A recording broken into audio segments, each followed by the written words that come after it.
Assalamualaikum warahmatullahi wabarakatuh. Alhamdulillahirrabbilalamin. Salatu wassalamu ala asrafil anbiya'i mursalin wa ala alihi wa ashabihi ajma'in. Pemirsa dan sahabat guru kehidupan yang mudah-mudahan hari ini kadang kita jauh lebih baik dibanding dengan hari kemarin. Dan kita juga berharap mudah-mudahan kehidupan kita di esok hari akan jauh lebih baik dibanding dengan hari ini. Karena itu kita awali sesuatu itu dengan senantiasa bersyukur kepada Allah. Karena hanya Allah lah yang dapat menentukan keadaan kita hari ini dan juga untuk selanjutnya. Salawat dan salam kita kirimkan untuk junjungan besar kita Muhammad Shallallahu Alaihi Wasallam. Pemirsa dan sahabat guru kehidupan yang sama berbahagia,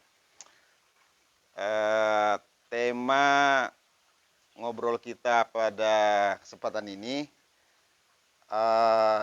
temanya agak berat ya. Jadi mungkin nanti pembahasannya perlu diikuti secara serius agar kita bisa mendapatkan pemahaman yang maksimal. Jadi apa yang akan kita bicarakan pada kesempatan ini adalah sebuah istilah yang mungkin untuk kebanyakan masyarakat belum begitu familiar, tapi untuk kalangan tertentu istilah ini sebetulnya sudah sangat sering digunakan. Yakni kita akan ngobrol tentang bioteknologi atau biasa disingkat dengan biotek. Saat ini saya bersama dengan seorang narasumber yang sudah sangat lama ya bergelut di dalam bidang ini. Beliau adalah biasa dipanggil Abu Jundullah ya. Beliau puluhan tahun menggeluti menjadi praktisi tentang bioteknologi dengan berbagai aplikasi di dalam kehidupan ya. Nanti akan kita bahas ini secara tuntas ya. Semuanya biotek itu apa dan aplikasinya dalam kehidupan itu apa saja ya. Kita harapkan ini menjadi satu perbincangan yang menarik yang bisa memberikan edukasi kepada masyarakat sehingga kita bisa menemukan sebuah formula yang bisa kita aplikasikan dalam kehidupan sehingga kehidupan kita menjadi lebih baik. Baik, saya kira untuk lebih jelasnya kita akan segera mendengarkan uraian dari beliau adalah Ustadz Abu Jundullah ya. Jadi mungkin nanti Ustadz bisa mengawali memberikan pengertian yang kira-kira bisa dipahami oleh masyarakat umum apa sih yang disebut dengan bioteknologi atau biotek. Ya, saya kira dari saya kita persilakan kepada beliau.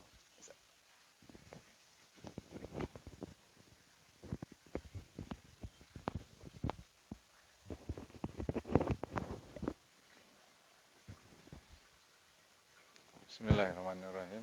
Assalamualaikum warahmatullahi wabarakatuh.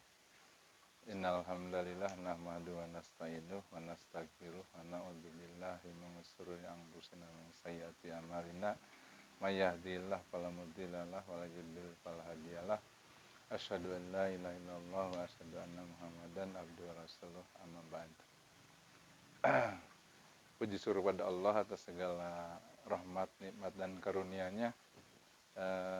Pada pagi hari ini kita bisa diberikan umur yang panjang, diberikan nikmat iman, nikmat Islam, dan nikmat sehat dan kesempatan, sehingga kita bisa berbincang-bincang di sini dalam rangka sesuatu yang insya Allah kita bisa manfaatkan untuk kehidupan umat ini.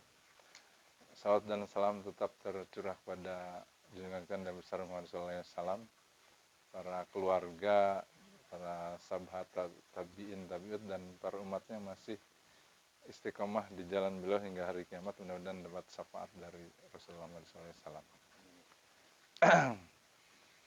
Alhamdulillah diberi kesempatan untuk sedikit menyampaikan terkait dengan istilah yang mungkin di beberapa masyarakat masih belum belum dikenal terlalu detail, yaitu bioteknologi atau biotek. Jadi yang dimaksud biotek di sini kita kalau di kalangan akademisi mungkin sudah banyaknya bio itu terkait dengan masalah mungkin dari kepanjangan singkat dari biologi. Jadi biologi sebuah kehidupan. Cuman di sini di kalangan akademisi kampus lebih identik kepada kehidupan yang bersifat mikro. Jadi yang dimaksud di sini bio ini bukan biologi secara umum makro dan mikro, tapi lebih konotasinya kepada mikro. Jadi makhluk kecil yang bersel satu, bersel tunggal, yaitu yang kita bilang di bakteri ya. Bakteri ini banyak bahasa yang mungkin terkait dengan bakteri ini, ada yang berkonotasi negatif kepada kuman. Itu sama dengan jenis bakteri jadi makhluk mikro. Nah mungkin yang dipahami yang identik di masyarakat secara umum dan kalangan awam bahwa kuman itu sesuatu yang merugikan, bikin kalau kena kulit gatal, kalau kena kadang jadi kudis begitu. Nah itu yang selama ini dipahami oleh masyarakat. Nah berbeda pada yang terjadi pada yang Allah ciptakan. Jadi sebetulnya di dunia makhluk mikro ini atau bakteri sebetulnya ada sifat-sifat bakteri sama dengan manusia. Jadi ada 3 jenis bakteri yang secara global, yaitu secara umum bakteri negatif yang mungkin selama ini konotasinya kepada kuman yang membuat kulit gatal, membuat yang lain, buat pembusukan di banyak bahan-bahan makanan yang lain. Nah itulah yang konotasi bakteri negatif. Ada juga bakteri yang positif atau bermanfaat. Jadi manusia pun gitu, ada yang baik, ada yang tidak baik, ada yang ketiga yang netral. Jadi bakteri ini dia tidak punya prinsip yang jelas, tinggal bagaimana keadaan dalam sebuah kita bilang sebuah lokasi atau misalnya dalam badan manusia atau dalam ternak atau dalam yang lain. Ketika dominan yang negatif, dia akan mendukung pro kepada yang negatif, sehingga terjadilah di sana dominasi, karena yang tadinya netral ini akan menjadi pendukung yang kebanyakan. Saya kira di manusia pun sama, ada orang-orang yang tidak punya prinsip, mana yang ramai ya dia ikut ke sana, begitu positif yang ramai soalnya ikut. Ketika yang negatif, yang orang baik yang tidak baik yang banyak, mereka juga ikut berkolaborasi. Dan itu pun di dunia makhluk mikro seperti itu. Jadi ada 3 jenis, 3 sifat ya, yang baik atau bakteri positif, yang tidak baik negatif, dan yang netral. Sehingga ketika kalau kita punya terjadi kontaminasi bakteri negatif itu makin akut, karena yang netral ini akan mendukung mana yang dominan, sehingga makin parah lah kondisinya. Nah makanya di situ harus yang kita akan bicara nanti bagaimana memanfaatkan teknologi dari Allah ini yang berupa makhluk mikro yang positif untuk dimanfaatkan dalam kehidupan kita, baik dalam pertanian, dalam perikanan, dalam lingkungan, untuk memanfaatkan pengolahan limbah-limbah lingkungan, itu insya Allah kita bisa manfaatkan. Jadi prinsipnya itu. Ya, jadi ya nanti supaya bisa lebih mudah untuk masyarakat memahami. Jadi biotek ini sebetulnya adalah sebuah cabang ilmu pengetahuan dalam biologi yang membahas hal-hal yang berkaitan dengan makhluk mikro, baik yang positif yang bisa dimanfaatkan untuk berbagai kepentingan dalam kehidupan kita, dan juga ada yang bersifat negatif yang tadi disebutkan bisa menimbulkan penyakit, dan ada yang sifatnya netral. Mungkin yang positif inilah apa benar seperti itu, seperti pemahaman saya bahwa yang selama ini kita mengenal ada beberapa produk yang banyak mulai tersedia di masyarakat kita, baik dalam bentuk suplemen ataupun olahan makanan yang kemudian diberi dengan label probiotik. Nah, jadi mungkin sedikit juga kita ingin tahu apa kaitan dengan tadi itu biotek dengan probiotik. Apa ini probiotik merupakan salah satu aplikasi dari biotek sehingga menghasilkan sesuatu yang dapat dikatakan bermanfaat ya. Silakan. Ya betul, apa yang disampaikan Ustadz Abu Sa'ad. Jadi memang salah satu produk aplikasi dari bakteri yang baik, bermanfaat atau bakteri positif, insya Allah kalau mungkin kayak yang gampang dikenal saja di industri makanan ada Yakult, ya ada Tape gitu ya. Jadi sebetulnya teknologi bioteknologi bukan teknologi yang baru, tapi teknologi yang sudah ada, Allah ciptakan semenjak dunia ini diciptakan, dan itu dan masyarakat itu sudah dengan tempe, dengan tape, dengan mungkin kalau zaman dulu itu ya tuak gitu yang konotasinya negatif. Jadi itu sebenarnya produk biotek. Biotek itu bakteri positif yang dimanfaatkan bernamanya Saccharomyces. Saccharomyces itu memang menghasilkan alkohol pada akhirnya, dia ragi lah. Nah ini bakteri positif, jadi sejenis bakteri positif. Nah Yakult juga sama Lactobacillus, dia bisa susu awet dan rasanya agak asam karena di dalam Yakult ini menghasilkan asam laktat dari Lactobacillus lacto ya, menghasilkan asam laktat sehingga memang asam laktosa. Jadi makanya produknya cenderung ke asam.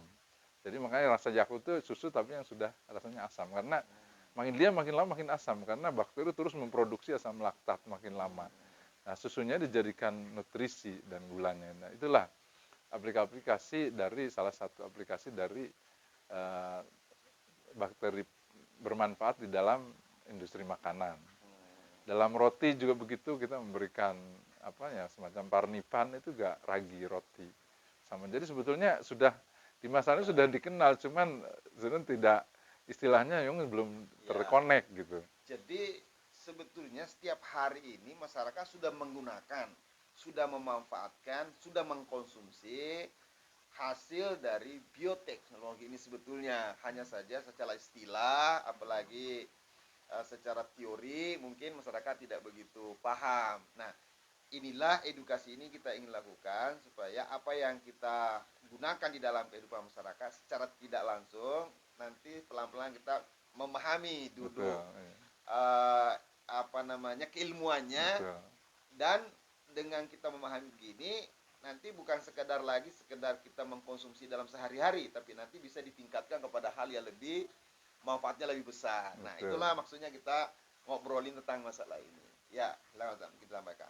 Ya betul, apa yang disampaikan saat itu betul. Dalam kehidupan ini sudah banyak diaplikasikan, cuman kita memang yang belum mendeteksi, tidak mengenal karena jadi istilahnya sebetulnya praktek ini udah Allah ciptakan teknologi ini, cuman kita mungkin belum menggali secara optimal. Justru yang sekarang banyak menggali, mungkin mulai menggali itu di negara-negara yang maju seperti di Jepang, di Korea, sekarang yang termaju ini di Israel. Aplikasi di banyak hal, dunia pertanian, peternakan. Terkait dengan bakteri ini, jadi salah satu yang kita sampaikan tadi di industri makanan ya seperti itu. Nah, sebetulnya di industri pertanian pun sama. Jadi sebetulnya ketika selama ini sebelum ada konsep kimia dikembangkan mulai tahun 74, ini kan tanaman sudah hidup dengan sendirinya dengan tidak kalah subur dengan yang ada saat ini. Yang terjadi apa? Itu juga peran biotek, peran bakteri positif. Ketika ada mungkin binatang membuang kotoran, itu langsung jatuh ke tanah, di tanah itu ada bakteri, dia akan diurai jadi tanah yang subur. Jadi kalau kita lihat tuh prosesnya lama-lama dia membusuk, lama seperti jadi tanah. Nah itulah bakteri yang mengurai, bioteknologi itu mengurai kotoran menjadi, nah kotoran itu kan ketika binatang memakan buah-buahan, ada yang memakan binatang lain lagi, itu kan ada unsur nutrisi berupa protein. Nah di sana oleh bakteri diurai, bakteri Nitrosomonas namanya di sana itu, yang itu dia akan memakan, terurai akan menghasilkan nitrogen yang akan dimakan oleh tanaman. Jadi sebetulnya dalam siklus kehidupan ini yang Secara menjadi sebagai mediator itu bakteri. Kalau itu tak kotoran ternak, kotoran burung atau kotoran mungkin apa namanya, kotoran tupai atau apa yang ada di luar-luar itu, dia tidak ada bakteri, itu tidak akan bisa diserap oleh tanaman karena tanaman tidak menyerap protein, tapi tanaman menyerapnya bentuk sudah nitrogen. Nah, yang merubah dari protein menjadi nitrogen fosfat kalium atau NPK alami ini adalah bakteri yang ada di tanah, bakteri pengurai. Nah, beda dengan sekarang ketika diamati bahwa tanaman yang membutuhkan suplai NPK, akhirnya manusia mulai mencari sesuatu yang instan, mengambil nitrogen, fosfat, kalium dari unsur-unsur kimia anorganik. Nah, sisi lain betul, pada saat diberikan dia akan tersuplai. Tapi secara sisi lain dia meracuni tanah dengan bahan-bahan kimia. Makanya terjadi klimaks. Sekarang itu tanah itu mengalami kerusakan, terutama pH tanah, karena semua unsur yang ada di nitrogen, fosfat, kalium itu basicnya, terutama nitrogen itu basicnya asam. Silahkan kalau ada urea dicairkan, dikasih air, nanti dites pH-nya insya Allah di bawah 3. Nah, ketika berterus-terusan diberikan ke tanah, otomatis pH tanah akan menurun. Belum pestisida juga rata pH-nya di asam sekali. Akhirnya pH tanah menurun di bawah 5 atau kadang 4, 3. Nah, sementara tanaman itu membutuhkan pH untuk hidup itu antara 6,5, 6 sampai 7,5. Nah, terjadilah perbedaan ini. Nah, inilah yang menjadi persoalan di saat ini. Belum residu kimia juga menjadi persoalan lain di sisi kesehatan. Nanti pembahasannya berbeda. Nah, kembali kepada tadi itu, berarti otomatis teknologi dan secara efek lain dari unsur-unsur kimia organik kan ini toksik atau racun bagi bakteri yang ada di tanah. Sehingga terjadi degradasi, kekurangan bakteri di tanah yang bisa mengurai unsur-unsur organik yang ada di yang jatuh, misalnya daun jatuh atau ada kotoran jatuh, ada binatang mati, itu kan semua daun protein, basicnya protein, ada macam-macam lah. Yang pasti yang utama kandungannya di daun itu ada protein, di dalam badan ternak ada badan hewan yang mati ada protein, di dalam kotoran ternak ada protein. Nah, ketika bakteri di tanah itu tidak ada atau berkurang, otomatis tidak terurai dengan terurainya tidak maksimal, akhirnya kesuburan tanah pun kurang maksimal. Karena apa? Pupuk kimia yang pestisida kimia diberikan ini merusak bakteri, mematikan bakteri. Nah, terjadi kepada jadi teknologi alam ini sehingga lama-lama menghilang, cacing pun tidak ada karena bakterinya tidak ada yang mengurai itu, akhirnya gersang tanah, cacing tidak bisa hidup yang selalu menyuburkan tanah. Nah, otomatis kita harus mengembalikan kesuburan tanah itu dengan cara mensuplai bakteri yang sudah hilang dari tanah. Dan tentunya saat ini kalangan akademisi, para peneliti mulai mengembangkan, meneliti, mengkultur lagi, dijadikan sebuah formula yang bisa